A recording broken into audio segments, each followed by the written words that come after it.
Are you looking to improve your soil structure and enhance your plant growth? Gypsum is a versatile soil amendment that can provide numerous benefits to your garden. Let's explore 5 ways gypsum can transform your soil for the better. Firstly, gypsum helps to loosen compacted soil, allowing roots to penetrate deeper and access more nutrients. Additionally, gypsum improves water infiltration, reducing surface runoff and soil erosion. By adding gypsum to your soil, you can enhance aeration, creating a healthier environment for beneficial soil organisms.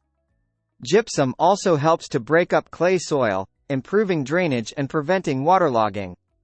Moreover, gypsum can aid in balancing soil pH levels, promoting optimal nutrient uptake for plants. Incorporating gypsum into your soil can lead to increased crop yields and healthier plant growth. Furthermore, gypsum can reduce toxic levels of aluminum in the soil, making it safer for plant root development. Gypsum is a natural and cost-effective solution for addressing soil compaction issues and improving soil quality.